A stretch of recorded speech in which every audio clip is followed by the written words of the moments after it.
तो बहुत टाइम से हम लोग ये देख रहे थे कि निफ्टी एक अच्छा खासा सा रेंज में था और रेंज ब्रेकआउट देने की कोशिश कर रहा था, लेकिन वो रेंज ब्रेक होने के लिए बहुत टाइम लगा है। और ये जब हम लोगों ने देखा कि यहाँ पे एक अच्छा खासा सा ब्रेकआउट दिया है और ये ब्रेकआउट अच्छी तरीके से वर्क किया है, तो ये ब्रेकआउट के अंदर ऐसा क्या चीज़ थी कि जिससे हम लोगों को पता चले कि यार ये ब्रेकआउट तो मिला है लेकिन ऊपर जाएगा कब, कहाँ तक, राइट। तो ये बात भी आप आज सीखने वाले हो कि ये बातें कैसे सीखते हैं।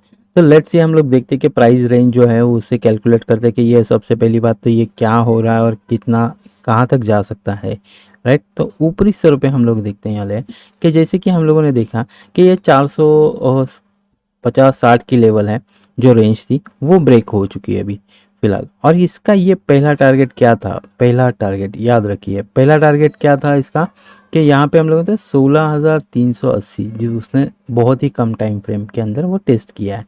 अभी इसका नेक्स्ट टारगेट क्या होने वाला है, तो इसका नेक्स्ट टारगेट होगा 450 इंटू 2, यानी 450 गुनी, अगर 2 करोगे डबल करोगे उसका तो आपको मिलेगा 900 प्लस आप देखोगे तो यहाँ पे हम लोग क्या पता चलेगा 16,800 की लेवल आने वाले दिनों में सेकेंड टारगेट अपना कितना होगा 9,800 का।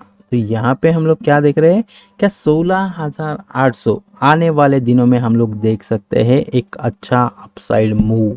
और ये भी एक अच्छी बात है कि यहाँ पे बहुत बड़ा कंसोलिडेशन फेज के बाद एक अच्छा ब्रेकआउट मिला है और इससे ये बात हम लोग को पता चले कि 16,800 एक अपसाइड मूव है, और जिससे हम लोग को ये बात ऑलरेडी पहले पता है।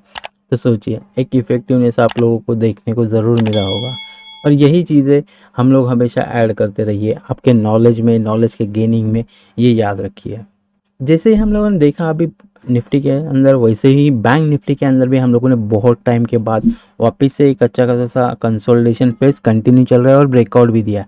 जैसे कि हम लोगों ने हमारे पुराने वीकली वीडियोस में बताया था कि एक ये अच्छा खासा ब्रेकआउट है, और ये ब्रेकआउट होने के बाद एक वापस से एक अपसाइड देखने को भी मिली, और इससे ये बात पता चली कि यार ये अच्छा ब्रेकआउट्स होने के साथ एक अच्छा कंसोलिडेशन फेज भी बना है। और ये कंसोलिडेशन फेज अभी फिलहाल तो ब्रेकआउट की दिखाई दे रहा है, आप लोग देखोगे तो ये एक अच्छा खासा सा यहाँ पे एक ब्रेकआउट दिखने को मिला था, राइट। और यहाँ पे वापस से कंसोलिडेशन फेज दिखाई दे रहा है, लेकिन ये ब्रेकआउट सस्टेन कर पाएगा, ये भी हम लोग देखने वाले हैं।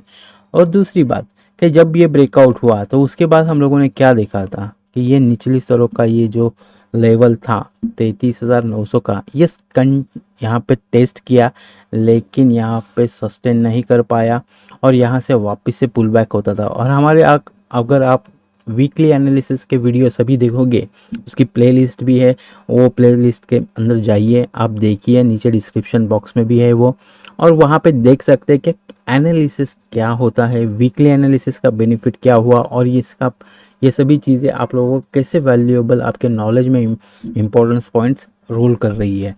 तो आप देखोगे कि यहाँ से एक 33,900 का एक अच्छा सपोर्ट है, और वहीं से हम लोग बात कर रहे थे कि एक रेंज में मार्केट है, यहाँ से नीचे से वापस ऊपरी स्तरों पर और ऊपरी स्तरों से वापस निचली स्तरों पर ये कंटिन्यूस चल रहा था। अभी ये यहाँ पे हम लोग को ब्रेकआउट भी मिला है, तो यहाँ से आगे का हम लोगों के लिए अपसाइड क्या हो सकती है।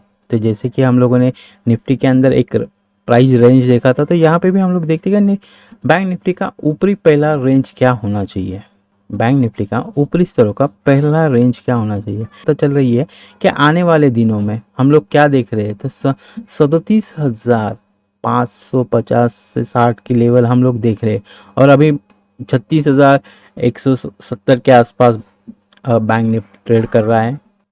और इससे ये बात पता चल रही है कि हम लोगों का आने वाले दिनों में शायद हम लोग देख रहे हैं क्या आने वाले दिनों में लाइफ टाइम हाई के पास बैंक निफ्टी हम लोग देख सकते हैं, राइट। तो इससे ये बात भी पता चल रही है कि ये प्राइस रेंज कैसे वर्कआउट कर रहा है और किस हिसाब से ब्रेकआउट दे रहा है और किस हिसाब से इम्पैक्ट करने वाला है, ये भी बात आप लोगों ने लर्न की है। ओके, डॉक्टर रेड्डी एक अच्छा खासा सा फॉल हुआ, उसके बाद एक छोटा सा कंसोलिडेशन फेज में निकल गया, और ये कंसोलिडेशन फेज अभी ब्रेक कर चुका है। अगर आप यहाँ देखोगे तो एक अच्छा खासा सा कंसोलिडेशन फेज ब्रेक कर चुका है और निचली स्तरों के लिए रेडी बन रहा है। तो निचली स्तरों में कहाँ तक जा सकता है, जैसे कि अभी हम लोगों ने देखा था कि प्राइस रेंज कैलकुलेशंस आप देखोगे तो इससे पहला टारगेट कैसे निकालता है, राइट। तो यहाँ पे भी हम लोग को क्या पता चल रहा है, 160 रुपये का डाउन साइड की रेंज है ये, और ये रेंज हम लोग को नीचे तक ले जाके सकती है, ये रेंज पॉइंट से। तो आप देखोगे तो 4500 का पहला टारगेट आप लोगों के लिए यहाँ पे मिल रहा है। ओके, और ये 4500 अगर टारगेट नीचे यानी 160 पॉइंट डाउन साइड, 160 पॉइंट की डाउन साइड हम लोग डॉक्टर रेड्डी के अंदर देख रहे हैं। जिस हिसाब से हम लोगों ने अप साइड का ब्रेकआउट देखा और डाउन साइड का भी अभी हम लोग ब्रेकआउट देखा है, तो डेफिनेटली आप लोगों ने आज कुछ नया लर्निंग, अच्छा लर्निंग किया होगा। तो थैंक यू सो मच। हम लोग वापस से मिलेंगे एक नई वीकली एनालिसिस के साथ, नई स्ट्रैटेजीज के साथ। हमेशा कुछ ना कुछ नई बातों के साथ हम लोग आपसे मिलते रहते हैं। तो ये बात भी ध्यान में रखिए कि आप लोगों के लिए एक अच्छा खासे वीडियोस हम लोग आने वाले दिनों में भी बना रहे हैं। ऐसे ही लर्निंग प्रोसेस होगी और हमेशा आपके लिए एक अच्छी वीडियोस के लिए हमेशा तैयार रहिए। Thank you so much.